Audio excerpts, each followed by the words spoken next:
Hello friends, welcome to our channel ত্রিহান্স blog. আজকে নতুন ভিডিওতে আপনাদের সকলকে স্বাগত জানাই। আজকে শেয়ার করব বাচ্চাদের জন্য একটা পুষ্টিকর খাবারের রেসিপি। তো আজকে ভিডিওটা শুরু করার আগে আমার সকল বন্ধুদের ও আমার প্রিয় দর্শকদের কিছু কথা আমি বলবো, একটু প্লিজ শুনবেন। একটা ছোট বাচ্চাকে নিয়ে অনেক কষ্ট করে কিন্তু ভিডিওটা বানাই, এডিট করি, ভয়েসও দিই। আমি না দেখছি কদিন ধরে আমার ভিডিওতে ভিউজ কিন্তু ভালোই আসছে, কিন্তু বন্ধুরা কেনই বা সাবস্ক্রাইব করছেন না আর কেনই বা লাইক করছেন না বুঝতে পারছি না। আর আমার ভিডিওগুলো কি আপনাদের কাজে একটু লাগছে না? আর যদি কাজে লেগে থাকে প্লিজ লাইক আর সাবস্ক্রাইব করে আমার উৎসাহটা বাড়াবেন। আর আজকে অনেক কথা বলে ফেললাম, যাই হোক আর কথা কিন্তু আমি বাড়াবো না, না বাড়িয়ে কিন্তু চলে যাব আমার মূল ভিডিওর দিকে। ভিডিওটি না টেনে পুরো দেখার অনুরোধ রইল।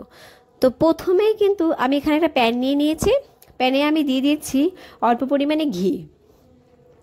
তো আমি ঘিটা দিয়ে নিলাম। এবার ঘিটা গলে গেলে আমি এখানে দিয়ে দিব সুজি। আমি সুজি দিয়ে গ্যাসের ফ্লেমটাকে লোতে রেখে এই সুজিগুলোকে কিন্তু হালকা নেড়ে নেব যতক্ষণ না সুজিটা হালকা লাল লাল হয়। তো সুজি আমার লাল হয়ে গেছে, এখানে আমি দিয়ে দিচ্ছি খাবারের জল।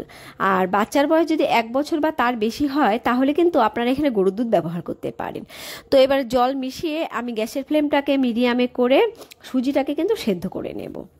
সুজি আয়রন, পটাশিয়াম, জিঙ্ক, প্রোটিন ও ভিটামিন সমৃদ্ধ একটা খাবার, যা শিশুকে কিন্তু 6 মাস থেকেই বিশেষজ্ঞরা দেওয়ার পরামর্শ দেন। তো এখানে আমি একটা সেদ্ধ আলু নিয়ে নিয়েছি, সেই আলুটাকে ম্যাশ করে আমি এবারে সুজির সঙ্গে মিশিয়ে দেব। মিশিয়ে আমি ভালো করে নেড়ে সেদ্ধ করে নেব। আর সুজিতে যেহেতু আয়রন রয়েছে তাই কিন্তু সুজি খেলে বাচ্চার রক্তের ঘাটতি পূর্ণ হবে। আর যেসব বাচ্চারা কিন্তু মাছ খায় না তারা কিন্তু সুজি খেলে পেয়ে যাবে প্রোটিন। তো এইবারে কিন্তু আমি এখানে দিয়ে দেব অল্প বাদাম গুঁড়ো আর দিয়ে দেব অল্প আখের গুড়, দিয়ে আমি ভালো করে মিশিয়ে নেব। মিশিয়ে আমি আরও 2 মিনিটের মতো ফুটিয়ে নেব।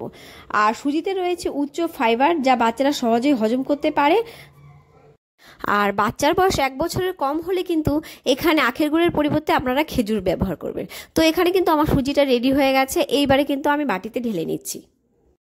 এখানে আমি আলু ব্যবহার করেছি। আলু কিন্তু বাচ্চাদের স্বাস্থ্যের পক্ষে খুবই উপকারী। আর আলুকে কিন্তু পুষ্টিবিদরা শক্তির পাওয়ার হাউস বলে থাকেন, কারণ আলুতে কিন্তু রয়েছে প্রচুর পুষ্টিগুণ, যেমন রয়েছে vitamin B6, fibre, omega-3 fatty acid, vitamin A রয়েছে, ভিটামিন C রয়েছে, কার্বোহাইড্রেট, এছাড়া রয়েছে বিভিন্ন খনিজ।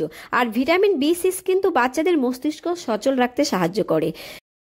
আজকে এই পর্যন্তই, দেখা হবে নেক্সট ভিডিওতে বাচ্চাদের জন্য আরও মজাদার রেসিপি নিয়ে। ভালো থাকবেন, বাচ্চাদের ভালো রাখবেন। Bye bye.